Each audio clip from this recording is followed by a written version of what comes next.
Greetings, beloveds. Let us continue with our Shelter in the Storm with Course in Miracles lessons number 10.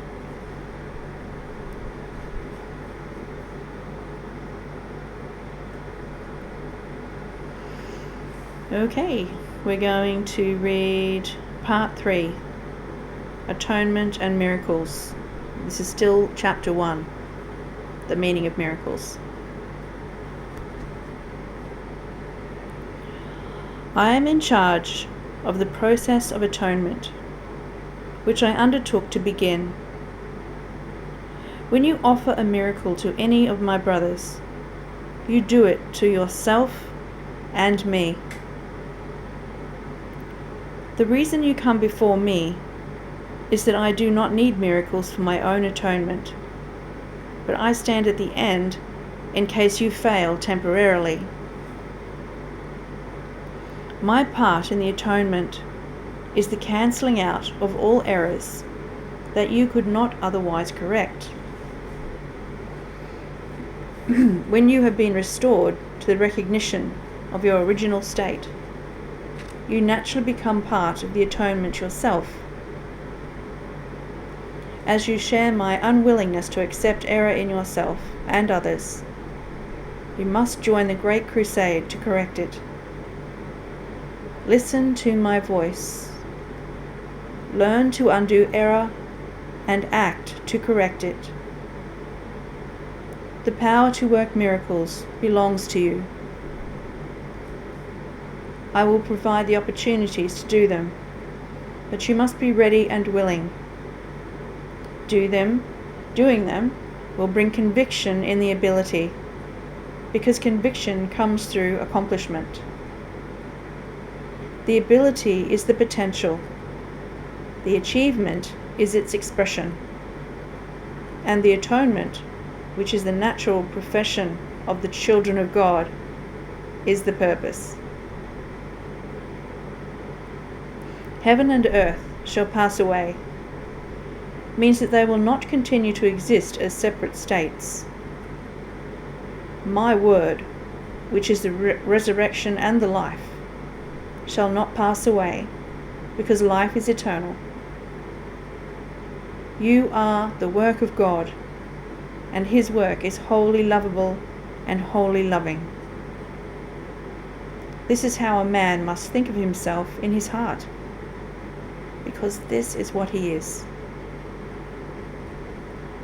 The forgiven are the means of the atonement. Being fulfilled with spirit, they forgive in return. Those who are released must join in releasing their brothers, for this is the plan of the atonement. Miracles are the way in which minds that serve the Holy Spirit unite with me for the salvation or release of all of God's creations. I am the only one who can perform miracles indiscriminately, because I am the atonement.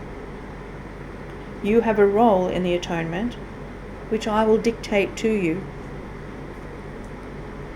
Ask me which miracles you should perform. This spares you needless effort, because you will be acting under direct communication.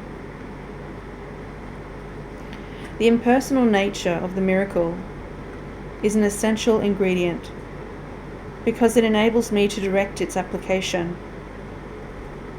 And under my guidance, miracles lead to the highly personal experience of revelation.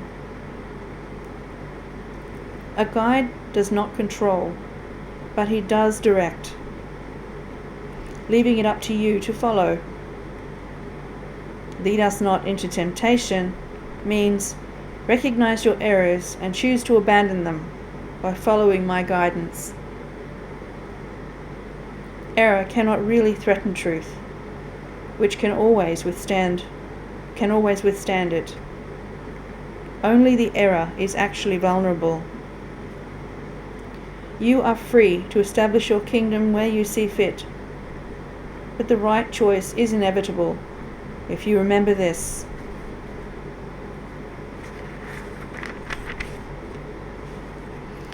Spirit is in a state of grace forever, your reality is only spirit. Therefore, you are in a state of grace forever. Okay, we'll pick up the rest of that tomorrow. Let's move to the lesson 10.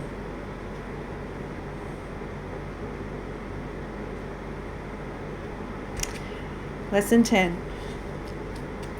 My thoughts do not mean anything.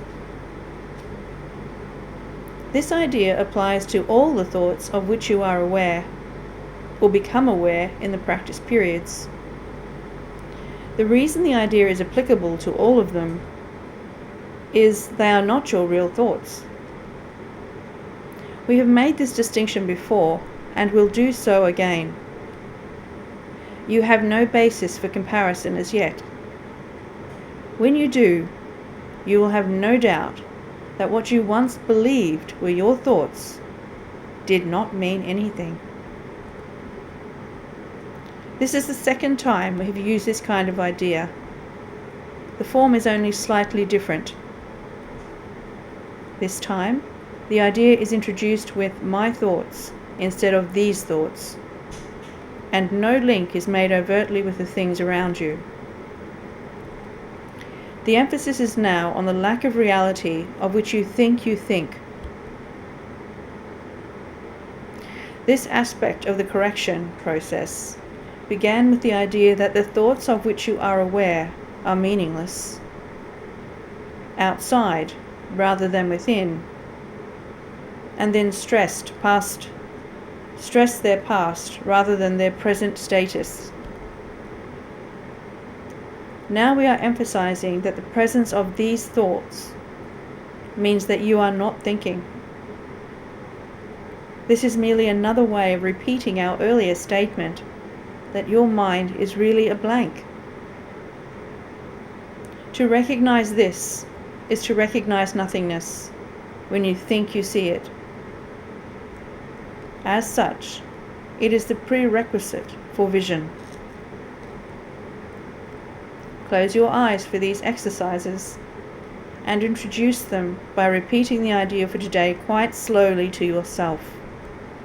Then add, this idea will help to release me from all that I now believe. The exercises consist, as before, in searching your mind for all the thoughts that are available to you, without selection or judgment. Try to avoid classification of any kind. In fact, if you find it helpful to do so, you might imagine that you are watching an oddly assorted procession going by, which has little, if any, personal meaning to you.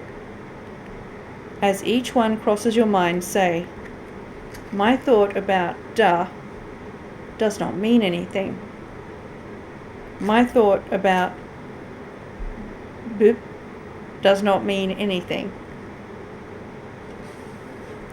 Today's thought can obviously serve for many thought. Let me start that again. Today's thought can obviously serve for any thought that distresses you at any time. In addition, 5 practice periods are recommended, each involving no more than a minute or so of mind searching. It is not recommended that this time period be extended, and it should be reduced to a half a minute or less if you experience discomfort. Remember, however, to repeat the idea slowly before applying it specifically, and also to add, this idea will help to release me from all that I now believe.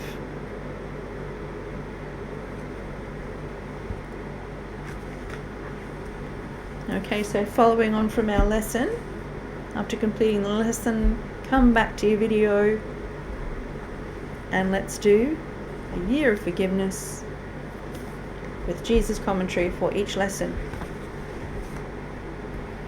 Lesson 10. Renee Phillips illustrates.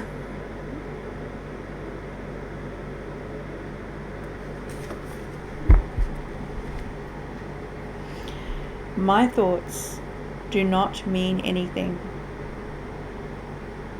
I am that one you know as Jesus, and we are here together to enlighten you.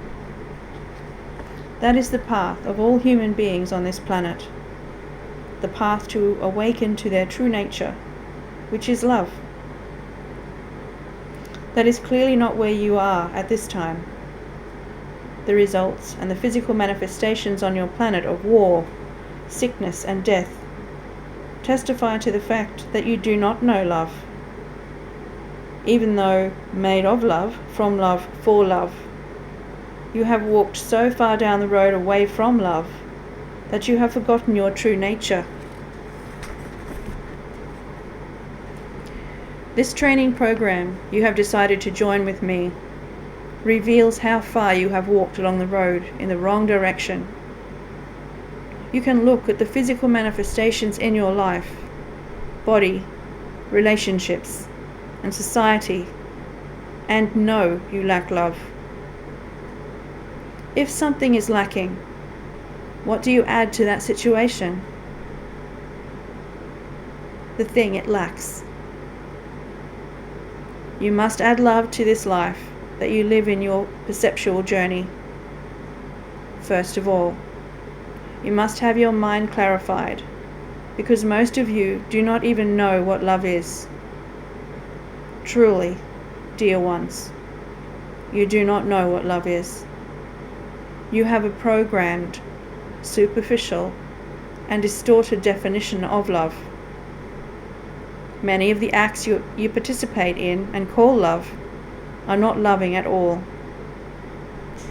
The clarification begins with the fundamentals of how you look at yourself, how you look at your interior language, and how you interpret that interior language. If you respond to every thought as true, you live in a chaotic and violent world. And most of the thoughts in your mind come from unloving, and thus untrue, beliefs and ideas. They have been inserted into your consciousness without your knowledge, even though you have supported them for many years through word, thought, and deed. Trust in this process. Trust as we get into the inner workings of your consciousness, even though you do not understand yet what comes from that transformation. You will feel more loving. You will feel less violent. And when you do have the urge to attack, judge or curse somebody, or yell, shout, or scream, there will come a time when you will truly have a choice. You will say, I'm not going to do that anymore. These early lessons might confuse you because they counter everything you have ever been taught. We know that this is a great act of faith on your part to do these lessons and allow us into your consciousness. For that, we are very grateful. I walk beside you on this journey, and I want you to know my teachings always have been centered on love. They have never been about control, punishment, suffering, sacrifice, or martyrdom. These lies have covered over the work I have done throughout my existence. I am that one you know as Jesus, and we are grateful that you came to join us today. We will see you again tomorrow.